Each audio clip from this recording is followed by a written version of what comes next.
Boinapalli Satyanarayana, Sadasivpet X chairman, పట్టణ కాంగ్రెస్ అధ్యక్షునిగా నాకు మా కాంగ్రెస్ పార్టీ తరఫున నియమించబడింది. అదేవిధంగా సదాశివపేట పట్టణ ప్రజల సౌకర్యార్థము మా యొక్క నాయకుడు తూర్పు జయప్రకాష్ రెడ్డి గారు, తూర్పు నిర్మలా జయప్రకాష్ రెడ్డి గారు ప్రజల యొక్క బాగోగుల గురించి మరి వారి కష్ట సుఖాల గురించి చూడమని చెప్పడంతో పట్టణంలో ఎలాంటి అసౌకర్యం లేకుండా చూసే బాధ్యత మాపై ఉంది కనుక మేము మొన్న సదాశివపేటలో గొల్లకి నంబర్ 16లో వార్డ్ నంబర్ 16లో ఎస్బిహెచ్ బ్యాంకు అపోజిట్ లో రోడ్డు పైన సెట్ బ్యాక్ ఇవ్వకుండా మరి దాని పక్కనే ఒక లిఫ్ట్ ఏర్పాటు చేయడం జరిగింది.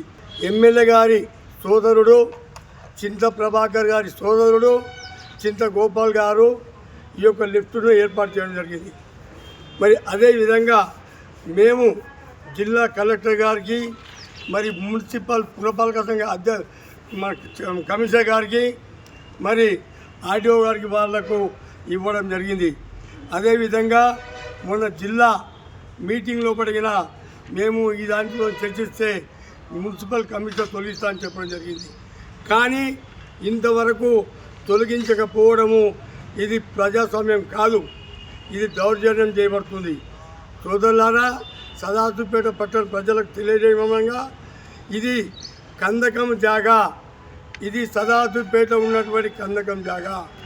మరి చింత ప్రభాకర్ ఏమో మాలకుంటను కబ్జా పెట్టాడు, తమ్ముడేమో కందకం జాగా కబ్జా పెడుతున్నాడు. అదేవిధంగా రవీంద్ర మోడల్ స్కూల్ ఉందో, రవీంద్ర మోడల్ స్కూల్ దాని అపోజిట్ లో పడినే మరి చింత గోపాల్ గారు మరి ఒక బిల్డింగ్ కడుతుండ్రు. అక్కడ 30 ఫీట్ల రోడ్డు ఉంటే దానికి 20 ఫీట్ల రోడ్డు చేసిండు.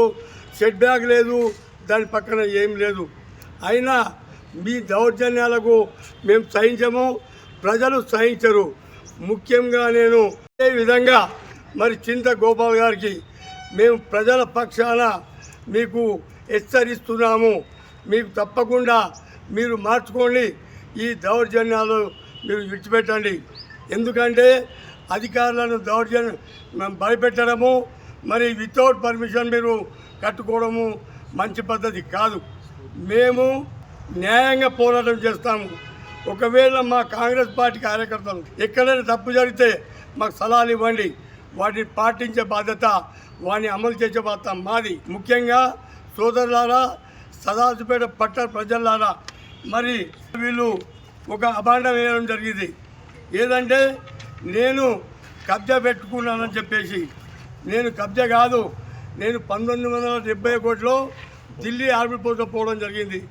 అప్పుడు మా పేద కుటుంబం, మాకు ఎలాంటి భూములు లేవు, లేదు, కూలి చేసి బతికే వాళ్ళం. అప్పుడు మాకు గవర్నమెంటు దయదలంచి ఒక్క ఎకరా భూమి ఇవ్వడం జరిగింది. దాని సర్టిఫికెట్లు, పాస్బుక్లు, అదేవిధంగా మరియు దానికి కొత్త పాస్బుక్ ఇవ్వడం జరిగింది. మేము కబ్జా కాదు, ఇది గవర్నమెంట్ మాకు ఇచ్చింది. నేను అక్కడ పంట చేసుకుంటున్నాను, నేను పంట చేసుకొని అక్కడ తీరుతున్నాను. అక్కడ ఏమైందంటే జీవనం గడవక మేము అక్కడ వేరే వాళ్ళని తీసుకొచ్చి పని చేయించుకుంటూ రింగులు చేయించుకునే బాధ్యత నాదని నేను ప్రజలకు తక్కువ ధరకు అక్కడ రింగులు ఇవ్వడం జరుగుతుంది. కానీ గోపాల్ గారు, మీకు తెలవాలి, మేము సీలింగ్ ల్యాండ్లు అమ్ముకుంటున్నాం కావు, కష్టపడి పని చేసుకుంటున్నాం. మేము మీ అన్న మాదిరిగా మేము సీలింగ్ భూమి అమ్ముకునే. మరి ఒక్కసారి చెప్తున్నాము, ఇది ఇప్పుడే చెప్పలేను, మళ్ళీ ఇది ఈ రోజుకే మేము ఊరుకుంటున్నాము. తప్పకుండా మీ పైన ప్రతి ఒక్కరు తీస్తున్నాము.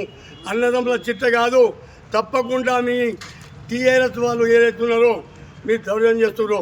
మరి అదేవిధంగా మీ యొక్క మంత్రి హరీష్ రావు గారికి, మాజీ మంత్రి చెప్తున్నాము, అయ్యా నీ శిష్యులకి ఇట్టున్నారు, మరి ఏమంటారు, దానికి బాధ్యత ఎవరు? మరి కేసీఆర్ మాజీ ముఖ్యమంత్రి, మీ శిష్యులను కంట్రోల్ పెట్టుకోండి.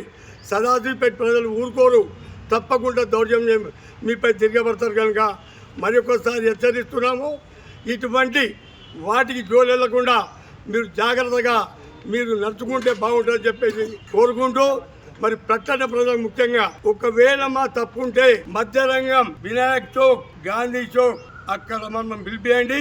మేము సవాల్ విసురుతున్నాము చింత గోపాల్ గారికి వారి అన్న. Hi everybody, this is Kiriti Damaraju. Like, share and subscribe to Saira TV.